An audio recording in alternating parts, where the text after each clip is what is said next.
Selamat datang di kanal Harta Alam yang Terlupakan. Hari ini saya akan kembali berbagi dengan Anda tentang satu jenis buah yang sangat istimewa. Buah ini secara logika seharusnya tidak bisa ada. Kulitnya begitu tipis hingga hanya dengan sentuhan ringan, cairan di dalamnya bisa langsung keluar. Ia mekar tepat di musim dingin yang paling keras, saat pohon-pohon lain masih tertidur. Dan ia mampu bertahan hidup dalam suhu yang cukup dingin untuk membekukan air raksa. Selama puluhan tahun, genetika paling berharga dari tanaman ini disembunyikan rapat-rapat di balik tirai besi.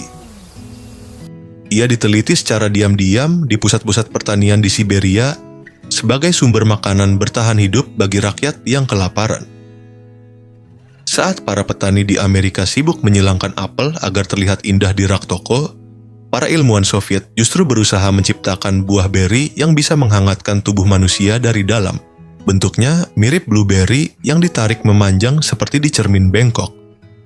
Rasanya seperti raspberry yang direndam dalam anggur merah. Dan senyawa di dalamnya membuat semua superfood di supermarket terasa tak lebih dari air gula. Tapi mungkin Anda belum pernah melihatnya apalagi mencicipinya.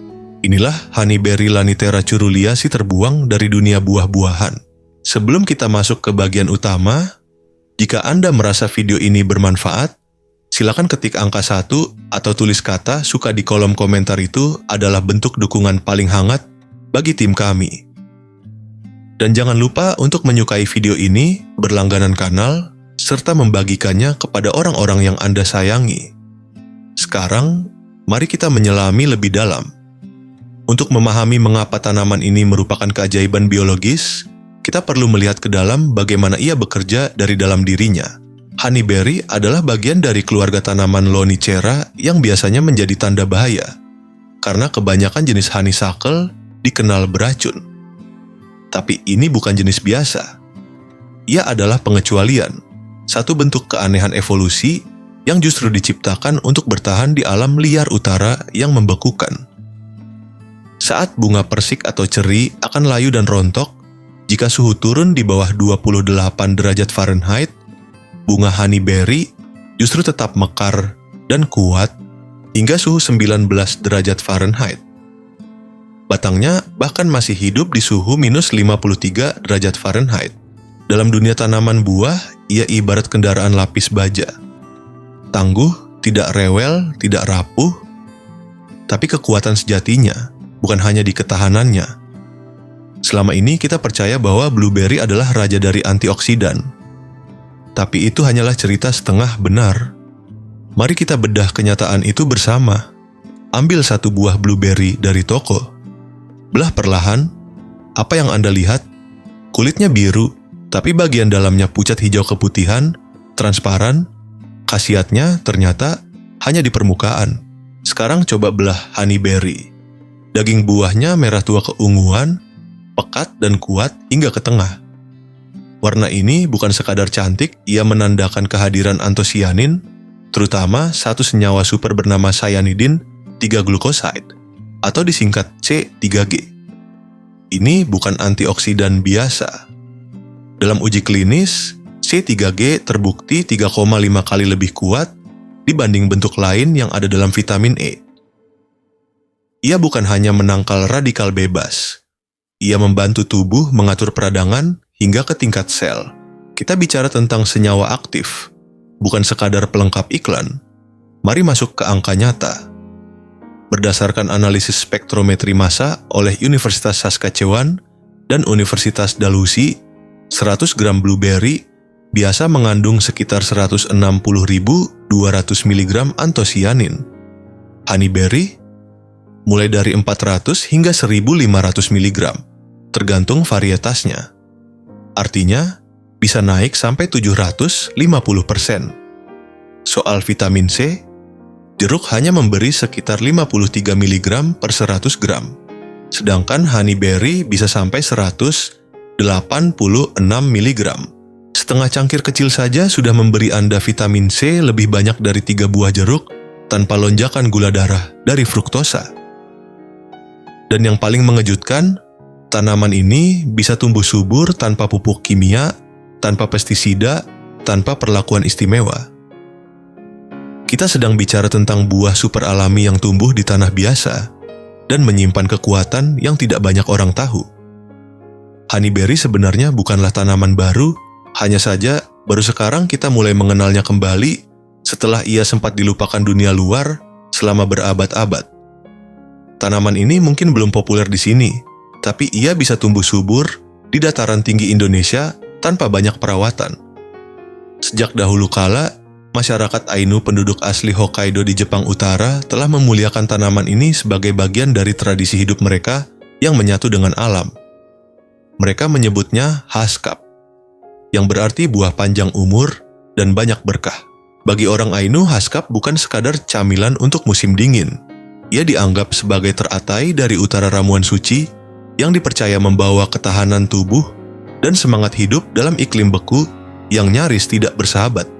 Saat orang Ainu menjaganya karena nilai spiritual dan kepercayaan turun-temurun, negara-negara lain mulai melihatnya dengan sudut pandang yang berbeda, sebuah potensi tersembunyi yang bisa dimanfaatkan untuk kebutuhan strategis yang lebih luas. Pada abad ke-20, Uni Soviet sangat terobsesi dengan isu ketahanan pangan nasional. Mereka mencari jenis tanaman yang mampu menyediakan vitamin C di wilayah ekstrim, tempat pohon jeruk akan langsung membeku. Para ilmuwan Rusia pun menyusuri medan berat di semenanjung Kamchatka, memburu varietas liar dari Lonicera caerulea yang memiliki daya tahan luar biasa. Selama puluhan tahun, proses pengembangan dan persilangan dilakukan dalam keheningan di stasiun-stasiun hortikultura rahasia tersembunyi di balik tirai besi. Di tempat-tempat tersembunyi inilah honeyberry dikembangkan secara sistematis, seperti agen rahasia yang sedang menjalankan misi. Ia menjadi semacam buah intelijen kecil, nyaris tak terlihat, tapi menyimpan kekuatan besar. Barulah setelah runtuhnya Uni Soviet, sebagian kecil dari informasi dan bahan genetik tanaman ini mulai mengalir ke dunia barat. Dan baru pada akhir dekade 1990-an, seorang ilmuwan bernama Dr. Bambang Budi dari Universitas Saskatchewan memulai sebuah proyek besar. Menyilangkan varietas Rusia yang tahan banting dengan varietas Jepang yang manis dan lebih mudah diterima oleh lidah banyak orang. Hasil dari kerja panjang dan teliti itu adalah honeyberry versi modern, buah kecil dengan kekuatan sekuat tank Soviet, tapi dengan rasa selembut hidangan penutup di Kyoto. Dan inilah titik di mana tanaman yang dulunya tersembunyi kini mulai muncul kembali di kebun-kebun kecil mereka yang siap menanam apa yang dulu pernah hilang. Untuk benar-benar memahami potensi honeyberry, kita perlu membandingkannya dengan saingannya yang lebih populer, blueberry. Dalam dunia berkebun, blueberry bisa dibilang seperti diva. Ia sangat manja dan sulit dipuaskan. Blueberry berevolusi di daerah rawa, yang berarti tanahnya harus sangat asam, dengan pH antara 4,5 sampai 5,5. Kalau Anda tinggal di wilayah dengan tanah netral, misalnya pH 7, menanam blueberry bisa menjadi mimpi buruk. Tanaman tidak bisa menyerap zat besi, daunnya menguning karena klorosis, dan perlahan-lahan ia akan mati kelaparan. Untuk menjaga hidupnya, Anda harus membeli karung-karung gambut, menabur belerang setiap tahun, dan terus-menerus melawan sifat alami tanah Anda. Tidak semua orang sanggup baik tenaga maupun biaya. Bahkan, di banyak daerah Indonesia yang subur, blueberry tetap sulit dibudidayakan tanpa modifikasi besar pada tanahnya. Honeyberry adalah kebalikannya. Ia bukan diva. Ia bisa tumbuh di tanah dengan pH 5,0 hingga 8,0. Bahkan di tanah liat berat yang bisa membekap blueberry, honeyberry tetap tumbuh. Ia juga hidup di pasir, di lumpur, tanpa pupuk belerang, tanpa perawatan khusus. Ia menerima tanah apa adanya dan tetap berbuah. Di beberapa dataran tinggi di Indonesia, kondisi semacam ini justru cukup umum menjadikan honeyberry berpotensi tumbuh tanpa repot. Namun, ada alasan yang lebih kelam mengapa blueberry menang dalam dunia komersial. Industri memilih blueberry karena kulitnya tebal dan berlilin. Ia bisa dipanen secara mesin, dijatuhkan ke dalam keranjang besar, dikirim antar kota, tanpa pecah. Honeyberry mewakili filosofi yang bertolak belakang. Kulitnya sangat tipis, hampir tidak ada. Lembut seperti raspberry matang, bahkan lebih rapuh. Jika Anda mengisi peti besar dengan honeyberry dan menaikkannya ke truk, lapisan bawah akan hancur oleh berat lapisan atas. Anda tidak tiba di pusat distribusi dengan buah, Anda tiba dengan jus. Lebih dari itu, saat dipetik, buah honeyberry meninggalkan luka basah.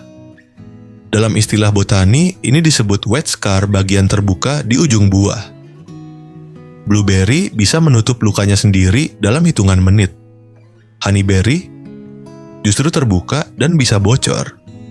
Ini menjadikannya mimpi buruk bagi rantai pasok industri modern. Usia simpannya hanya 3 hari. Bungkusnya mudah ternoda oleh jus. Meskipun kandungan antioksidannya 7 kali lebih tinggi, ia dianggap tidak layak jual. Bukan karena kualitasnya buruk, tapi karena ia tidak sesuai standar sistem distribusi massal. Rantai pasok yang gagal ini justru adalah peluangmu. Karena industri tidak bisa mengambil untung dari honeyberry, satu-satunya cara untuk benar-benar merasakan buah kehidupan ini adalah dengan menanamnya sendiri. Dan untungnya, ia mungkin adalah tanaman buah paling mudah yang pernah kamu miliki tanpa perlu teknologi canggih, tanpa pupuk kimia, dan tanpa ketergantungan pada pasar besar. Tapi sebelum mulai menanam, keselamatan tetap nomor 1. Jangan asal pergi ke hutan dan memetik sembarang tanaman honeysuckle. Sebagian besar honeysuckle liar yang berbuah merah atau oranye itu beracun. Kamu harus mencari jenis khusus, Lonicera caerulea atau Lonicera villosa. Dan jangan coba-coba mencari di alam liar kecuali kamu memang ahli. Cara paling aman adalah membeli bibit bersertifikat dari pembibitan terpercaya, agar kamu tahu pasti apa yang kamu tanam. Honeyberry adalah tanaman dari utara. Ia tumbuh subur di zona USDA 2 hingga 7. Di beberapa tempat di Indonesia seperti dataran tinggi Dieng, Lembang, atau Malino dengan udara sejuk dan kelembapan moderat, honeyberry bisa beradaptasi dengan baik selama diberi naungan sore dan cukup air. Tapi ia tidak suka panas ekstremia, tidak cocok untuk daerah pesisir yang terik atau kota-kota panas seperti Surabaya atau Makassar. Tanaman ini butuh apa yang disebut jam dingin sekitar 1000 sampai 1200 jam dengan suhu antara 0 hingga 7 derajat Celcius untuk bisa berbuah.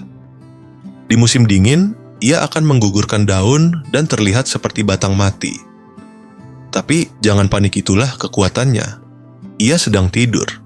Dan tidur inilah yang memungkinkan dia bangun di bulan Maret dan bertahan hidup di suhu yang membunuh tanaman lain.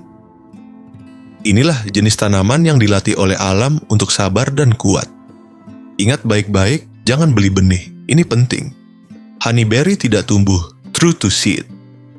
Jika kamu beli biji dari internet, besar kemungkinan kamu akan mendapatkan semak liar yang pahit dan baru berbuah setelah 5 tahun.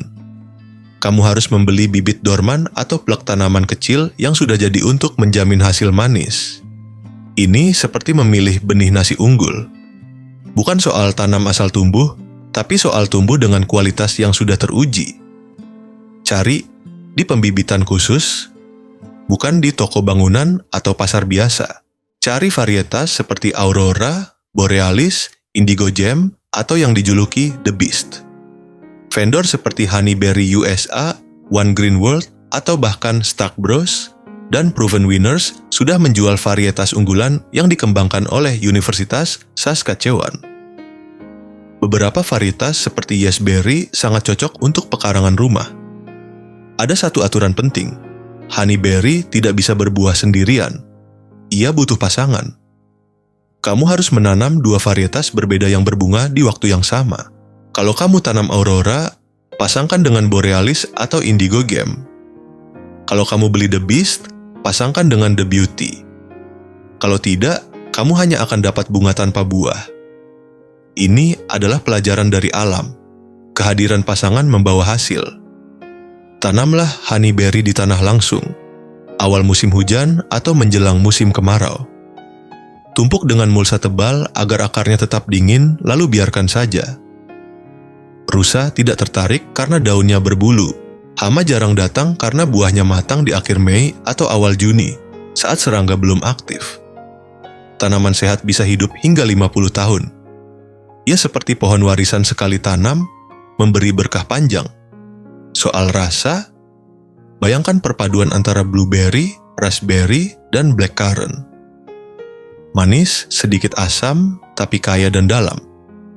Beberapa varietas baru memiliki tingkat gula Brix 15-18, sementara stroberi hanya sekitar 10. Artinya, rasa honeyberry lebih berisi, lebih pekat, dan bisa diolah menjadi selai, sirup, atau bahkan dimakan segar seperti buah hutan eksotis. Menanam honeyberry berarti kamu mengisi kembali kekosongan pangan alami. Saat tetanggamu membeli stroberi mahal dari supermarket yang dikirim dari 3 provinsi, jauhnya kamu tinggal jalan ke kebun belakang dan memetik buah ungu tua yang dulu pernah terlupakan. Ada kepuasan yang tidak bisa dibeli di toko kepuasan karena kembali ke alam dan kembali ke tangan sendiri. Industri tidak menjualnya karena mereka tidak bisa mengirimnya jauh. Mereka tidak bisa mengendalikannya. Dan justru itu yang membuatnya menjadi buah paling merdeka. Jika Anda sudah siap menanam tanaman yang menentang aturan musim dingin, silakan tekan tombol suka dan berlangganan kanal Harta Alam yang terlupakan. Kami menggali kembali ingatan lama untuk memberi makan masa depan. Terima kasih dengan tulus karena telah menemani kami hingga akhir video ini. Sampai jumpa kembali di video berikutnya.